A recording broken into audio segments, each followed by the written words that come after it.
श्रीमद्भागवत महापुराण दशम स्कंध पूर्वार्ध 39वां अध्याय। श्री कृष्ण बलराम का मथुरागमन। श्री सुखदेव जी कहते हैं, भगवान श्री कृष्ण और बलराम जी ने अक्रूर जी का भली भांति सम्मान किया। वे आराम से पलंग पर बैठ गए। उन्होंने मार्ग में जो जो अभिलाषाएं की थीं वे सब पूरी हो गईं। परीक्षित, लक्ष्मी के आश्रय स्थान भगवान श्री कृष्ण के प्रसन्न होने पर ऐसी कौन सी वस्तु है जो प्राप्त नहीं हो सकती। फिर भी भगवान के परम प्रेमी भक्तजन किसी भी वस्तु की कामना नहीं करते। देवकी नंदन भगवान श्री कृष्ण ने सायंकाल का भोजन करने के बाद अक्रूर जी के पास जाकर अपने स्वजन संबंधियों के साथ कंस के व्यवहार और उसके अगले कार्यक्रम के संबंध में पूछा। भगवान श्री कृष्ण ने कहा, चाचा जी, आपका हृदय बड़ा शुद्ध है। आपको यात्रा में कोई कष्ट तो नहीं हुआ? स्वागत है। मैं आपकी मंगल कामना करता हूँ। मथुरा के हमारे आत्मीय सुहृदय कुटुंबी तथा अन्य संबंधी सब सकुशल और स्वस्थ है ना? हमारा नाम मात्र का मामा कंस तो हमारे कुल के लिए एक भयंकर व्याधि है। जब तक उसकी बढ़ती हो रही है तब तक हम अपने वंशवालों और उनके बाल बच्चों का कुशल मंगल क्या पूछें। चाचा जी, हमारे लिए यह बड़े खेद की बात है कि मेरे ही कारण मेरे निरपराध और सदाचारी माता पिता को अनेकों प्रकार की यातनाएं झेलनी पड़ी, तरह तरह के कष्ट उठाने पड़े। और तो क्या कहूँ, मेरे ही कारण उन्हें हथकड़ी बेड़ी से जकड़कर जेल में डाल दिया गया तथा मेरे ही कारण उनके बच्चे भी मार डाले गए। मैं बहुत दिनों से चाहता था कि आप लोगों में से किसी न किसी का दर्शन हो। यह बड़े सौभाग्य की बात है कि आज मेरी वह अभिलाषा पूरी हो गई। सौम्य स्वभाव चाचा जी, अब आप कृपा करके यह बतलाइए कि आपका शुभागमन किस निमित्त से हुआ। श्री सुखदेव जी कहते हैं, परीक्षित, जब भगवान श्री कृष्ण ने अक्रूर जी से इस प्रकार प्रश्न किया तब उन्होंने बतलाया कि कंस ने तो सभी यदुवंशियों से घोर वैर ठान रखा है। वह वसुदेव जी को मार डालने का भी उद्यम कर चुका है। अक्रूर जी ने कंस का संदेश और जिस उद्देश्य से उसने स्वयं अक्रूर जी को दूत बनाकर भेजा था और नारद जी ने जिस प्रकार वसुदेव के घर श्री कृष्ण के जन्म लेने का वृतांत उसको बता दिया था, सो सब कह सुनाया। अक्रूर जी की यह बात सुनकर विपक्षी शत्रुओं का दमन करने वाले भगवान श्री कृष्ण और बलराम जी हंसने लगे और इसके बाद उन्होंने अपने पिता नंद जी को कंस की आज्ञा सुना दी। तब नंद बाबा ने सब गोपों को आज्ञा दी कि सारा गोरस एकत्र करो, भेंट की सामग्री ले लो और छकड़े जोड़ो। कल प्रातः काल ही हम सब मथुरा की यात्रा करेंगे और वहां चलकर राजा कंस को गोरस देंगे। वहां एक बहुत बड़ा उत्सव हो रहा है। उसे देखने के लिए देश की सारी प्रजा इकट्ठी हो रही है। हम लोग भी उसे देखेंगे। नंद बाबा ने गांव के कोतवाल के द्वारा यह घोषणा सारे ब्रज में करवा दी। परीक्षित, जब गोपियों ने सुना कि हमारे मनमोहन श्याम सुंदर और गौर सुंदर बलराम जी को मथुरा ले जाने के लिए अक्रूर जी ब्रज में आए हैं, तब उनके हृदय में बड़ी व्यथा हुई। वे व्याकुल हो गईं। भगवान श्री कृष्ण के मथुरा जाने की बात सुनते ही बहुतों के हृदय में ऐसी जलन हुई कि गर्म सांस चलने लगी, मुख कमल कुमला गया और बहुतों की ऐसी दशा हुई, वे इस प्रकार अचेत हो गईं कि उन्हें खिसकी हुई ओढ़नी, गिरते हुए कंगन और ढीले हुए जूड़ों तक का पता न रहा। भगवान के स्वरूप का ध्यान कर आते ही बहुत सी गोपियों की चित्तवृत्तियां सर्वथा निवृत्त हो गईं, मानो वे समाधिस्थ आत्मा में स्थित हो गई हों। और उन्हें अपने शरीर और संसार का कुछ ध्यान ही न रहा। बहुत सी गोपियों के सामने भगवान श्री कृष्ण का प्रेम, उनकी मंद मंद मुस्कान और हृदय को स्पर्श करने वाली विचित्र पदों से युक्त मधुर वाणी नाचने लगी। वे उसमें तल्लीन हो गईं, मोहित हो गईं। गोपियां मन ही मन भगवान की लटकीली चाल, भाव भंगी, प्रेम भरी मुस्कान, चितवन, सारे शोकों को मिटा देने वाली ठिठोलियां तथा उदारता भरी लीलाओं का चिंतन करने लगीं और उनके विरह के भय से कातर हो गईं। उनका हृदय, उनका जीवन सब कुछ भगवान के प्रति समर्पित था। उनकी आंखों से आंसू बह रहे थे। वे झुंड की झुंड इकट्ठी होकर इस प्रकार कहने लगी। गोपियों ने कहा, धन्य हो विधाता, तुम सब कुछ विधान तो करते हो, परंतु तुम्हारे हृदय में दया का लेश भी नहीं है। पहले तो तुम सौहार्द और प्रेम से जगत के प्राणियों को एक दूसरे के साथ जोड़ देते हो, उन्हें आपस में एक कर देते हो, मिला देते हो, परंतु अभी उनकी आशा अभिलाषाएं पूरी भी नहीं हो पाती, वे तृप्त भी नहीं हो पाते कि तुम उन्हें व्यर्थ ही अलग अलग कर देते हो। सच है, तुम्हारा यह खिलवाड़ बच्चों के खेल की तरह व्यर्थ ही है। यह कितनी दुख की बात है विधाता, तुमने पहले हमें प्रेम का वितरण करने वाले श्याम सुंदर का मुख कमल दिखलाया। कितना सुंदर है वह, काले काले घुंघराले बाल कपोलों पर झलक रहे हैं, मरकतमणि से चिकने सुस्निग्ध को कपोल और तोते की चोंच सी सुंदर नासिका तथा अधरों पर मंद मंद मुस्कान की सुंदर रेखा जो सारे शोकों को तत्क्षण भगा देती है। विदना, तुमने एक बार तो हमें यह परम सुंदर मुख कमल दिखाया और उसे ही हमारी आंखों से ओझल कर रहे हो। सचमुच तुम्हारी यह करतूत बहुत ही अनुचित है। हम जानती हैं इसमें अक्रूर का दोष नहीं है। यह तो साफ तुम्हारी क्रूरता है। वास्तव में तुम ही अक्रूर के नाम से यहाँ आए हो और अपनी ही दी हुई आंखें तुम हमसे मूर्ख की भांति छीन रहे हो। इनके द्वारा हम श्याम सुंदर के एक एक अंग में तुम्हारी सृष्टि का संपूर्ण सौंदर्य निहारती रहती थीं। विधाता, तुम्हें ऐसा नहीं चाहिए।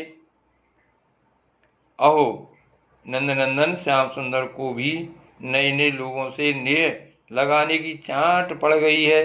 देखो तो सही, इनका सौहार्द, इनका प्रेम एक क्षण में ही कहाँ चला गया। हम तो अपने घर द्वार, स्वजन संबंधी, पति पुत्र आदि को छोड़कर इनकी दासी बनी और इन्हीं के लिए आज हमारा हृदय शोकातुर हो रहा है, परंतु ये ऐसे हैं कि हमारी ओर देखते तक नहीं। आज की रात का प्रातःकाल मथुरा की स्त्रियों के लिए निश्चय ही बड़ा मंगलमय होगा। आज उनकी बहुत दिनों की अभिलाषाएं अवश्य ही पूरी हो जाएंगी, जब हमारे ब्रजराज श्याम सुंदर अपनी तिरछी चितवन और मंद मंद मुस्कान से युक्त मुखारविंद का मादक मधु वितरण करते हुए मथुरापुरी में प्रवेश करेंगे।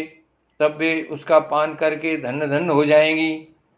यद्यपि हमारे श्याम सुंदर धैर्यवान होने के साथ ही नंद बाबा आदि गुरुजनों की आज्ञा में रहते हैं, तथापि मथुरा की युवतियां अपने मधु के समान मधुर वचनों से उनका चित्त वरवश अपनी ओर खींच लेंगी और ये उनकी सलज्ज मुस्कान तथा विलासपूर्ण भाव भंगी से वहीं रम जाएंगे।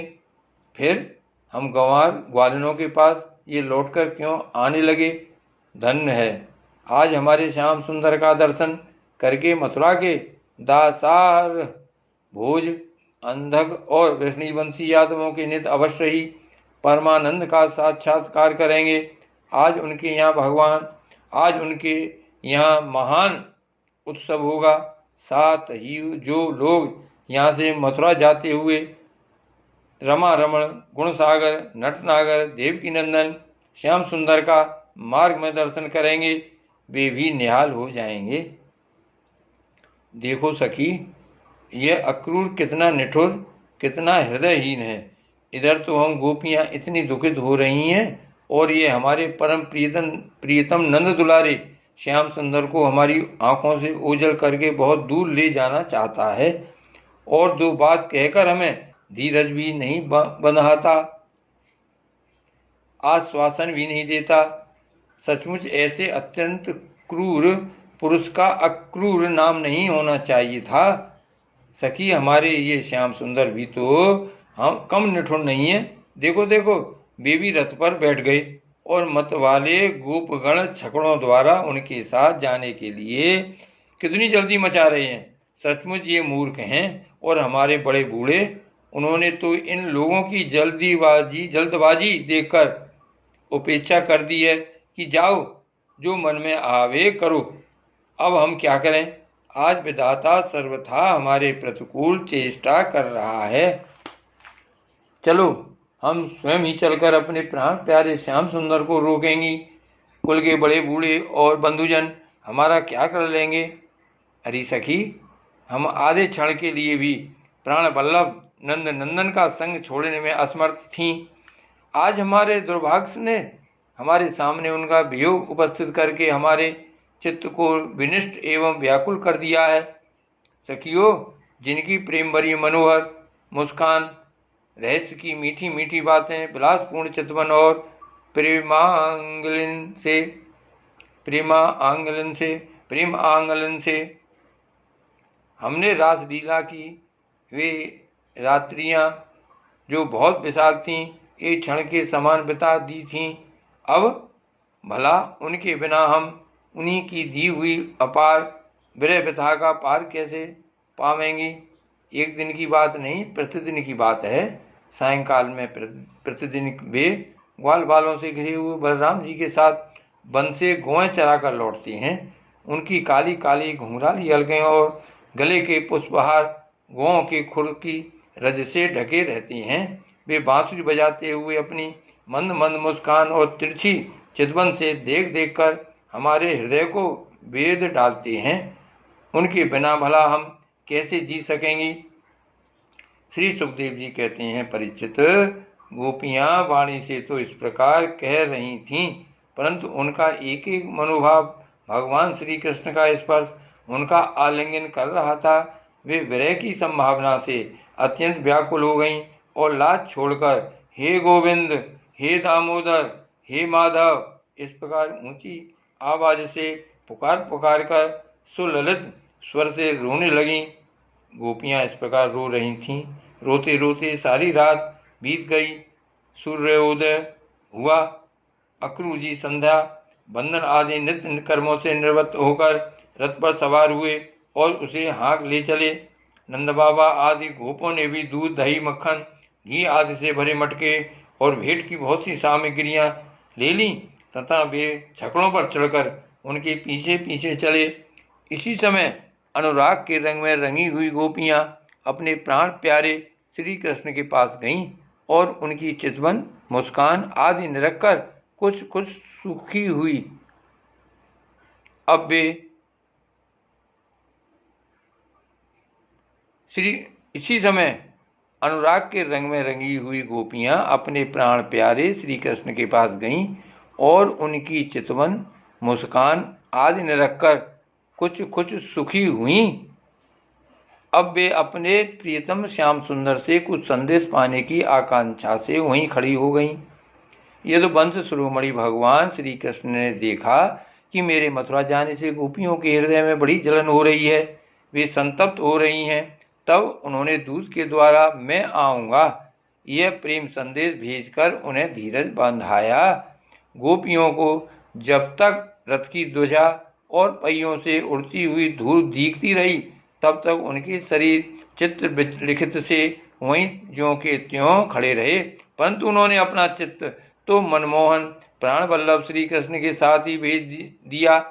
अभी उनके मन में आशा थी कि शायद श्री कृष्ण कुछ दूर जाकर लौट आए, परंतु जब नहीं लौटे तब वे निराश हो गईं और अपने अपने घर चली गईं। परीक्षित, वे रात दिन अपने प्यारे श्याम सुंदर की लीलाओं का गान करती रहती और इस प्रकार अपने शोक संताप को हल्का करती। परीक्षित, इधर भगवान श्री कृष्ण भी बलराम जी और अक्रूर जी के साथ वायु के समान वेग वाले रथ पर सवार होकर पाप नाशनी यमुना जी के किनारे जा पहुँचे। वहाँ उन लोगों ने हाथ मुँह धोकर यमुना जी का मरकत मणि के समान नीला और अमृत के समान मीठा जल पिया। इसके बाद बलराम जी के साथ भगवान वृक्षों के झुरमुट में खड़े रथ पर सवार हो गए। अक्रूर जी ने दोनों भाइयों को रथ पर बैठाकर उनसे आज्ञा ली और यमुना जी के कुंड अनंत तीर्थ या ब्रह्म हृदय पर आकर वे विधिपूर्वक स्नान करने लगे। उस कुंड में स्नान करने के बाद वे जल में डुबकी लगाकर गायत्री का जप करने लगे। उसी समय जल के भीतर अक्रूर जी ने देखा कि श्री कृष्ण और बलराम दोनों भाई एक साथ ही बैठे हुए हैं। अब उनके मन में यह शंका हुई कि वसुदेव जी के पुत्रों को तो मैं रथ पर बैठा आया हूँ, अब वे यहाँ जल में कैसे आ गए। जब यहाँ हैं तो शायद रथ पर नहीं होंगे। ऐसा सोचकर उन्होंने सिर बाहर निकाल कर देखा। वे उस रथ पर भी पूर्ववत बैठे हुए थे। उन्होंने यह सोचकर कि मैंने उन्हें जो जल में देखा था वह भ्रम ही रहा होगा, फिर डुबकी लगाई। परंतु फिर उन्होंने वहाँ भी देखा कि साक्षात अनंत देव श्री शेष जी विराजमान हैं और सिद्ध चारण गंधर्व एवं असुर अपने अपने सिर झुकाकर उनकी स्तुति कर रहे हैं। शेष जी के 1000 सिर हैं और प्रत्येक फण पर मुकुट सुशोभित है। कमल नाल के समान उज्ज्वल शरीर पर नीलांबर धारण किए हुए हैं और उनकी ऐसी शोभा हो रही है मानो सहस्त्र शिखरों से युक्त श्वेतगिरि कैलाश शोभायमान हो। अक्रूर जी ने देखा कि शेष जी की गोद में श्याम मेघ के समान घनश्याम विराजमान हो रहे हैं। वे रेशमी पीतांबर पहने हुए हैं। बड़ी ही शांत चतुर्भुज मूर्ति है और कमल के रक्तदल के समान रत्नारे नेत्र हैं। उनका बदन बड़ा ही मनोहर और प्रसन्नता का सदन है। उनका मधुर हास्य और चारु चितवन चित्त को चुराए लेती है। भौहें सुंदर और नासिका तन ऊंची तथा बड़ी ही सुघड़ है। सुंदर कान, कपोल और लाल लाल अधरों की छटा निराली ही है। बाहें घुटनों तक लंबी और हष्ट पुष्ट हैं। कंधे ऊंचे और बच्चे स्थल लक्ष्मी जी का आश्रय स्थान है। शंख के समान उतार चढ़ाव वाला सुडौल गला, गहरी नाभि और त्रिबली युक्त उदर पीपल के पत्ते के समान शोभायमान है। स्थूल कट प्रदेश और नितंब हाथी की सूंड के समान जांघें, सुंदर घुटने एवं पिंडलियां हैं। एड़ी के ऊपर की गांठें उभरी हुई हैं और लाल लाल नखों से दिव्य ज्योतिर्मय किरणें फैल रही हैं। चरण कमल की अंगुलियां और अंगूठे नई और कोमल पंखुड़ियों के समान सुशोभित हैं। अत्यंत बहुमूल्य मणियों से जड़ा हुआ मुकुट, कड़े, बाजूबंद, करधनी, हार, नूपुर और कुंडलों से तथा यज्ञोपवीत से वह दिव्य मूर्ति अलंकृत हो रही है। एक हाथ में पद्म शोभा पा रहा है और शेष 3 हाथों में शंख, चक्र और गदा। बच्चे स्थल पर श्री वस्त्र का चिन्ह, गले में कौस्तुभ मणि और बनमाला लटक रही है। नंद सुनंद आदि पार्षद अपने स्वामी सनकादि परमर्षि परब्रह्म ब्रह्मा, महादेव आदि देवता, सर्वेश्वर, मरीच आदि 9 ब्राह्मण, प्रजापति और प्रहलाद, नारद आदि भगवान के परम प्रेमी भक्त तथा 8 वसु अपने परम प्रीतम भगवान समझकर भिन्न भिन्न भावों के अनुसार निर्दोष वेदवाणी से भगवान की स्तुति कर रहे हैं। साथ ही लक्ष्मी, पुष्टि, सरस्वती, कांति, कीर्ति और तुष्टि अर्थात ऐश्वर, बल, ज्ञान, श्री, यश और वैराग्य, ये षडेश्वर रूप शक्तियाँ, इला संधिनी रूप पृथ्वी शक्ति, ऊर्जा लीला शक्ति, विद्या अविद्या जीवों के मोक्ष और बंधन में कारण रूपा बहिरंग शक्ति, हलादनी सम्मित अंतरंगा शक्ति और माया आदि शक्तियाँ मूर्तिमान होकर उनकी सेवा कर रही हैं। भगवान की यह झांकी देखकर अक्रूर जी का हृदय परमानंद से लबालब भर गया। उन्हें परम भक्ति प्राप्त हो गई। सारा शरीर हर्षावेश से पुलकित हो गया। प्रेम भाव का उद्रेक होने से उनके नेत्र आंसू से भर गए। अब अक्रूर जी ने अपना साहस बटोरकर भगवान के चरणों में सिर रखकर प्रणाम किया और वे उसके बाद हाथ जोड़कर बड़ी सावधानी से धीरे धीरे गदगद स्वर से भगवान की स्तुति करने लगे। श्री कृष्ण बलदेव की जय। श्री गोवर्धन नाथ की जय।